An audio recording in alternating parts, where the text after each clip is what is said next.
First question, please, Peter Lawler. Morning, Steve. Two things. Do you take some comfort that it took such an extraordinary innings, that innings from Babar Azam, to hold you guys out in the game? And as a batter, what did you make of that innings? Secondly, I just want to ask you about converting. Is that on your mind at the moment? So you sort of found it a little bit more difficult lately after getting to 50.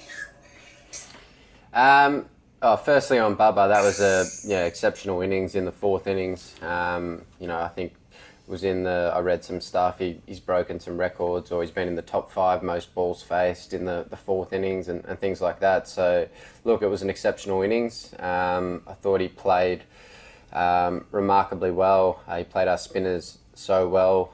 Nathan, we were speaking about it the other day. Nathan was getting a little bit out of the rough, and everything just seemed to hit the middle of the bat until the one that he got out on. So for 400 balls or whatever he faced was a pretty remarkable effort, along with Rizwan as well, who played well, and Shafiq. So they made us really work for our wickets, and obviously we weren't quite good enough to get all 10 in the end. But look, he played exceptionally well. In regards to conversion, of course, the first 2 tests getting 70. That's probably a number I haven't got out on too many times in my career. I think I've gone on to get the biggest scores, particularly on these wickets. So look, I've been pretty disappointed when I've got out, that's for sure, after working hard to get there and playing well up to that point. So hopefully can get into the similar position this test and go on and convert. Thanks, mate. Mel Farrell, please. Thanks, Brian. Hey, Steve. Just further on Pete's question first, can you put it down to something? Sort of when something happens several times, is it just a collection of different circumstances? Or is there something specific that you think's changed or happening that's just sort of proving to be a bit of a hurdle? No, I don't think anything different. Just happened. I've felt good. I've felt in a nice place. So it's just happened. And just another one, a little bit offbeat, I'm sure, but we've seen a lot of interaction between the Australian and Pakistan players. They seem to have a thing where they like to imitate your leave before the game. We've seen that a few times. Can you give us maybe just an insight into some of the sort of funny interactions or fun interactions you've had with those guys? I actually haven't seen that, but I think it's been a great series so far. I think it's been played in terrific spirit. Both teams have played some good cricket and got on well throughout the game. So I think it's been a great series so far, and goes down to the wire in the last one here. Thanks. Adris Malik, please. Thank you, Brian. Steve, definitely this tour is going good. As you mentioned, you are enjoying the tour. Are you expecting the bouncy wicket at Qaddafi Lahore? I'm just asking. I know that's not it's like that, but are you expecting the bouncy wicket at Qaddafi Stadium? And have you learned something Urdu words? The what? Sorry. Are you expecting a bouncy wicket? A bouncy wicket. Probably not. I'm probably expecting, having not seen the wicket, I'm probably expecting something pretty similar to what we've had in the first 2 tests. But we'll be able to make better assessment after we get to training today and have a look at the surface. And have you picked up any Urdu words while you've been here? No, I haven't picked up any.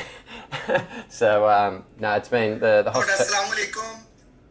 Biryani, nothing. Biryani, is that I think we've had a few biryanis in the team room, so yeah, I guess that's as far as I can go. Bharat Sundaresan, please. Thank you. Yeah, thanks, Brian. Steve, I know you're really good with your Marathi, but we won't go there. It just looked like you just seem to have opened yourself up more in the sense of just when you're facing the seamers in the second test. I don't know whether it's just a conscious decision. Can you just run us through it? Yeah, I definitely do that more when it's reversing, particularly coming back into me. And there was obviously, when I was batting, there was a fair amount of reverse with Hassan and Ashraf and Shaheen, the way they were bowling. So it just gets me in a position where I'm able to essentially play French cricket in front of the stumps and allow balls outside to go past. And that's the way I like to go about it. I've done it that way for a long time, playing reverse swing. So yeah, that's the position I like to get into. But yeah, there's nothing more to it than that, really. Thanks for that. Just another quick one. I mean, just your comfort playing in these subcontinental conditions, and of course, it's not been in your control. We've been in the midst of a pandemic, but do you think you just missed out on that, the fact that you've had to play cricket tests just in Australia and not got these challenges often enough in the last couple of years? Yeah, it's obviously been a shame that we haven't been able to travel and play some Test cricket away. Our last away series was obviously the 2019 Ashes, and that seems like an eternity ago. So we love playing Test cricket away and challenging ourselves in different conditions. So it's been nice to come here and play on some different surfaces. And we've still got one more test, so we're all looking forward to that. Thanks, Steve. Tom Decent, please. Hey, Steve. Given this is now heading into the final test, do you think this test will be played at a different tempo? And would you like to see a captain's agreement or a gentleman's agreement that both teams try and play for a win and that we don't have a draw? Well, I'm not really sure, but I think we certainly got ourselves in a position to win the last test match. Obviously, Pakistan batted exceptionally well to stay out there for 172 overs, I think it was. So it's not too often you see a team last that long in the fourth innings. So we'll wait and see what the wickets or the surface is like when we get to training today, and then obviously think about the best way we can go about our business to try and get a victory in this game.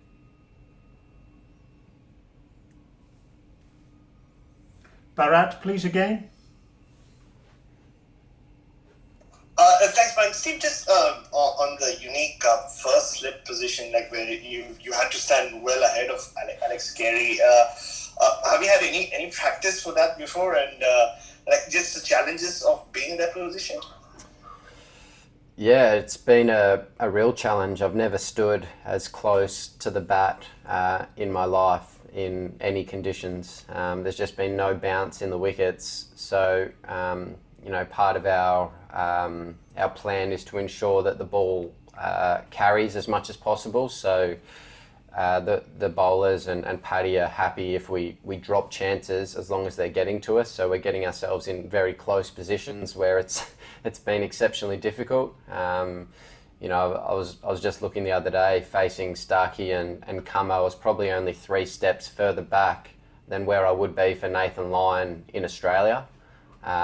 So the reaction time isn't great. And obviously I dropped one there last week. It just really just rushed me. And then I got one obviously a bit later when Shafiq gave another opportunity. It was just at a perfect height, and that's kind of how it's got to be. If it's outside of those areas, it's going to be a very good catch, how close we are. So it's been difficult and difficult to adjust, but we're working on that at training. We're doing very close nicks that are coming low and fast, and that's all you can really do, and just fingers crossed that they stick.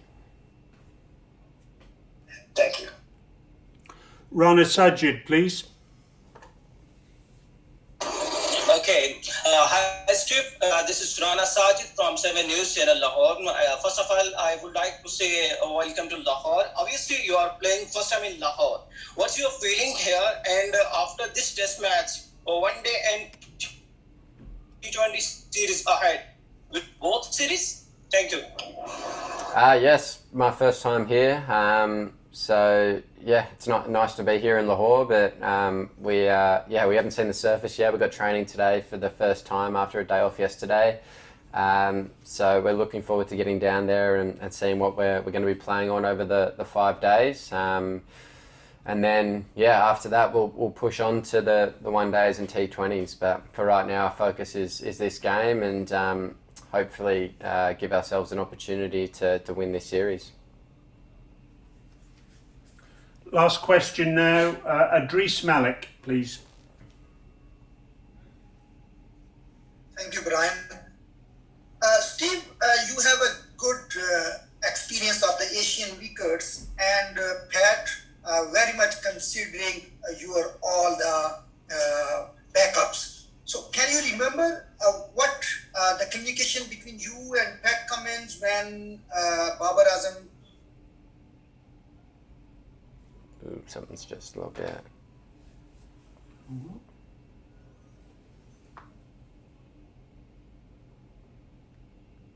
Recording in progress. Hello, Adris. Try that question again, please. Yeah, hello, Brian. Yeah, try again, please, Adris. Yeah, hello. Your signals are going low. Yeah, Steve, you have a good experience of the Asian wickets, and Pat, considering you are all the backups very positively. So, can you remember what discussion was between you and Pat Cummins when Babar Azam got out and he set the field as per your directions? When Bubba got out, I don't even remember. He obviously got caught at... Yeah, but when Babar got out, at that time, there was a lot of discussion between you and Pat Cummins. No, I think we were just talking about the state of the game and how we were going to get a wicket, and I think Nathan Lyon and Swepson were bowling at that stage. So I think the way we got Bubba out was the way we were trying to get him out.